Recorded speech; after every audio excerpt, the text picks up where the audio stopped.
Welcome to Empower Hour. It is so good to have you here today. I am thrilled to be welcoming Andrew Barnes. Andrew, you are our first man being interviewed in our Empower Hour. Welcome.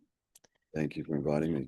I am really thrilled to be able to be with you today. Andrew is a writer and a teacher and has since 1998 facilitated sexuality and body work courses and de-armoring programs in 50 countries, and holds a master's in health and sexual science. And I counted, has actually 12 different trainings of 12 different kinds of massage, as well as being the writer of an extraordinary book that I'm actually holding in my hands called Demystifying Female Genitalia, which is extraordinary. And those of you who get to join me through my immersion, we will be looking at this as well. We're adding this to our library.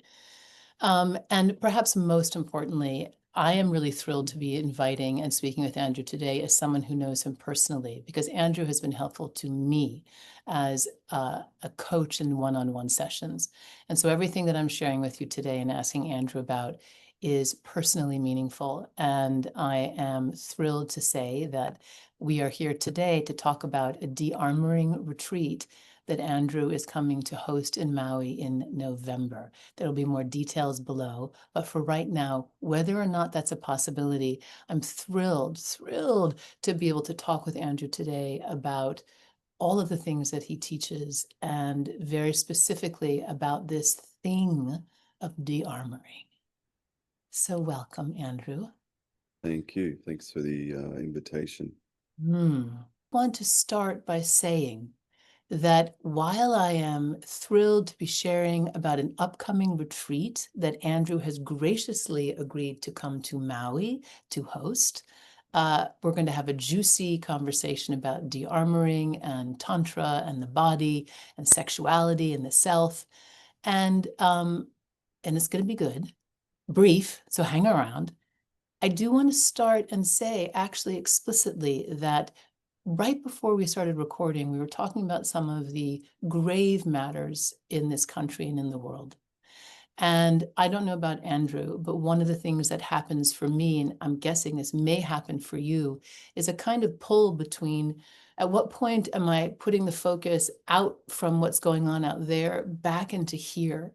And I don't know, Andrew, if you have anything to say about this, but from my perspective, I'm inviting the possibility that no matter what happens on the outside, we always have to keep getting clearer and clearer and more connected to love on the inside. And those of you who work with me and know me and are part of the Empower Hour, the community, know that this thing is a pretty Herculean task on its own. And any assistance, any clarifying we can get about how to be ourselves and connect to what's aligned in here, to allow the true self, which in this practice we say is love, come through, it's worth giving it a try. So Andrew, I don't know if you want to speak to that at all as we go into the juicy part of the conversation. But I do want to acknowledge and say thank you for coming to talk about this and coming to this island when there is so much going on in the world around us. Thank you. I think what you just shared was really important at Mm. this time in the world. And I think it ties in really well with body de-armoring, Mm. because the de-armoring is really about an opportunity to return to self, to drop into that deeper state of awareness, to reconnect with that deeper intuitive sense that can guide us in the world and all of its complexities that are happening at the moment, and to Mm. reconnect us with our hearts and to deepen the relationships that are right in front of us, which I think is really, really important at this time, is to really ground ourselves in the loving relationships of the people that are right in front of us. Ooh, can you say more about that? And then I'm going to introduce you officially, but it's too good a thing to follow up about the relationships that are right in front of us. Can you say something first? What the heck is de-armoring? And then can you bring in how it actually affects our real life relationships, not just the ones that we may think of as the most important or the sexual ones, but can you say something about relationships after you talk? Sure. Well, yeah, I originally started creating the body de-armoring in 1998, believe it or not. It was quite some time ago. And of course, there's been many iterations of it since that time, hopefully for the better. And one of the reasons why it was created was there are a lot of people that are very interested in exploring tantric practices and learning how to cultivate and circulate their sexual energy, but they're not aware of how to do that. And also their bodies and their nervous systems may not be ready to be able to do that. And so the tantric body de-armoring is an opportunity for us to be able to release physical and emotional stress that we may have been carrying for years or for our whole entire lives, uh, and to release that in a very conscious, uh, grounded way so that we can prepare our bodies to go into these expanded states of awareness that often happen through tantric practices. And, I've spoken to many people over the years that have had intense, like Kundalini awakenings, and they weren't able to process that experience. Uh, and, and so it was overwhelming for them. And so the tantric body de-armoring is that preparation. It prepares our nervous system to be able to tolerate pleasure in a sense. I was speaking to someone about it yesterday, and it's kind of like taking our body and our nervous system and our sexual energy to the gym for a period of time before we go into these very deep and profound tantric practices that many people are really interested in nowadays. Oh, you just mentioned around 12 different things I want to follow up on. It, Okay. it may be obvious, but then what difference? So I hear that as being something that's going to be very much inside of me. What difference is it going to make in my relationships? Well, relationships is one of the fundamental parts of de-armoring. It's, we're all desiring or wanting to have, deep, rich relationships, and the physical and emotional stress that we're carrying in our bodies often creates psychological and physical armoring. And so it makes it difficult to deepen into those relationships. So, as a way, de-armoring is named in the sense of being able to remove the armor that's covering ourselves so that we can open up and connect into deeper relationships. That's marvelous because, okay, so I'm going to work backwards. When you say something to me about removing the armoring, what my response is like, oh, hell no. My armoring is there for a reason. Why would I want to remove it? Sure. And, everyone that comes to a de-armoring retreat is really supported to explore where they're at and what direction they want to move in. And so, some people want to jump into the deep end of the pool in de-armoring, and some people want to stay in the shallow end of the pool, and some people just want to dip their toes into the water. And all of that is totally welcome at a de-armoring workshop because everyone's at a different stage and everyone is uh, wanting to explore different things within themselves and within their relationships. And so for some people, you're right, it might be important for them to maintain a certain level of protection at this point in time. But the de-armoring gives them an opportunity to become very conscious about it. Because Mhm. often a lot of the armoring that we have is there as like a survival reaction. It's not fully conscious. And so de-armoring isn't so much about removing all of our armor. It's about becoming very conscious of it and uh, and making healthier choices based on where we're at in this moment. So can you weave in sex and sexuality? Because I'm not entirely sure yet what sexuality is, except that I know that when I hear the word tantra and I think about de-armoring specifically, the little that I know, doesn't it have something to do with like genitals, or, does it mean I'm supposed to be going to a place where I'm taking that issue on? Can you say something a little bit about what that role is in this work? Yeah, so de-armoring looks at sexuality from the perspective of sexual self-esteem. Hmm. And that's a term that many people haven't heard. Most people have heard of self-esteem, but sexual self-esteem, in my opinion, is an essential part of being human. I believe it's a foundation of having healthy general self-esteem. And so de-armoring really focuses on supporting people to reconnect with their sexuality in a very nurturing, very conscious way, so that they can then start to explore how to empower themselves with their sexuality through tantric practices, being able to cultivate and circulate sexual energy. So another way of looking at it from a de-armoring perspective is that our sexuality is a bridge to our sensuality and our spirituality. Now, most people are using their sexuality for entertainment purposes or to release stress or for intimacy in relationships or procreation, things like that.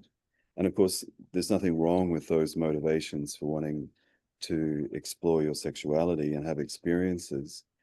But from a de-armoring perspective, our sexuality is the bridge to our spirituality. And by releasing the physical and emotional stress within our bodies, we're able to raise the vibrational frequency.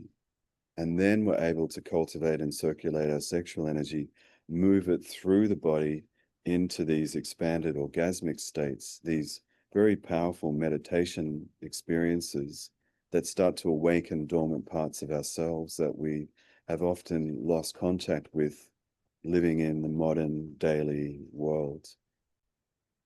What are some signs? How can I know that there is this stored stress or emotion, or that there is de-armoring in my body? What if I'm not even sure if that's a thing? How would I know that? I think we want to look at how is our life unfolding and what's the quality of the relationships that we're having and what's the quality of the sexual experiences that we're having in our lives. Uh, so a lot of the recurring patterns in our relationships can be traced back to physical and emotional stress being held in the body that keep us reacting from the past rather than responding from the present moment in our experiences. A lot of sexual problems that people have can also be traced back to the physical and emotional stress from the past that's being held in our bodies. So, for example, men that might have premature ejaculation or erectile dysfunction, or women that have problems with desire, low desire, or not being able to orgasm or experience pleasure, or having pain during sex. These can all be traced back to armoring in the body. And I've seen many, many times over the years when people are able to consciously release the physical and emotional stress from the past that's in their bodies, and then to create solutions for their future, then all of a sudden their experience of their sexuality and the quality of their relationship starts to change. And so I think if you want to understand, that's the perspective to look at it from is what's the quality of my sexuality and my relationships at this point in time? And what are the recurring patterns in my sexuality and relationships? Mm. Oh, that's so interesting. Yeah, because now I have another question that relates to that, because I know that you've created two maps, which have been very meaningful to me in my own personal work on the masculine and feminine and the relationship maps. And you're now starting to share a sexuality map. Is there anything about that that you will be teaching during the de-armoring retreat? So the relationship map is a foundational part of the tantric body de-armoring workshops. So I created that many years ago after having a really deep, profound healing experience with my father just before he passed away. And I believe that the relationship map was a gift of inspiration from my father after he passed away. Mm. And so it's really about it. It's a map that helps us to see the different parts of ourselves and where are we coming from in our sexuality and in our relationships. And so, yeah, the relationship map is a really important part of the de-armoring experience, giving people an opportunity to really understand themselves more clearly and being able to understand the patterns in their relationships and sexuality more clearly. Thank you. I didn't know that. And that actually kind of loops together another question that I was going to ask. And I have a feeling I know how you're going to answer it, but we'll find out, which is I was going to ask you to give an example, either of something, specifically from the map or an experience that you've seen when you facilitated when the map or the de-armoring has in fact changed something for someone, something, an instance of, oh my God, when I've either come to a physical release or an understanding where something has radically changed for me. Yeah, I think what de-armoring does and the workshop experiences is it gives people an opportunity or a space to explore themselves and make new choices for themselves. So it's not so much about de-armoring, changing somebody. It's about creating the space for them to be able to make different choices for themselves. So it's more of a catalyst of change. It supports people to reconnect with that deeper sense of self that we mentioned earlier and let that start to move through them rather than the armoring making the choices in their lives, which is often what happens for a lot of people. I so appreciate the acknowledgement that, this work ultimately, no matter who is facilitating or what's happening on the outside, we are the ones that do the changing within ourselves. And I so profoundly appreciate that. And it does make me want to come back around to share again that, as I think I did at the beginning, that I've had the gift now of doing some one-on-one work with you. And it has been hugely helpful for me personally in terms of my self-awareness, so I can make different choices in relationships and in my relationship with myself. And I'm looking forward to then doing more of that in these upcoming retreats with you. Andrew, you've given us so much to think about and to consider, and I'm so grateful. Is there anything else that you would like to share before we sign off in this brief discussion? I just want to say thank you very much for inviting me to have this chat. It's been really nice sharing a little bit with you, and I'm looking forward to being in Hawaii and facilitating this workshop. Yes, as am I. And so, my loves, if you would like to know more about Andrew and the work that he does, there will be a link below attached with this information or this video, and also specifically to his De-Armouring Tantric retreat in Maui in November, which I will be at, and I'm super excited to do. Thank you, Andrew. I would like to say before we officially close that as someone who has both devoted her professional life and her own personal life to this experience of the body, to experience of the self, to be constantly in a quest to clarify those things so we can live clearer lives of more love. I'm really grateful for the work that you do. I'm really grateful for the content you put out in the world and for the facilitation that I've so far experienced and I'm looking forward to experiencing more of. Thank you. So thank you. And thank you for being here. And okay, my loves, that's it for this Empower Hour. We'll find out exactly how many minutes it is when I slice and spice and put it all together. But for now, sending you much love. Mwah.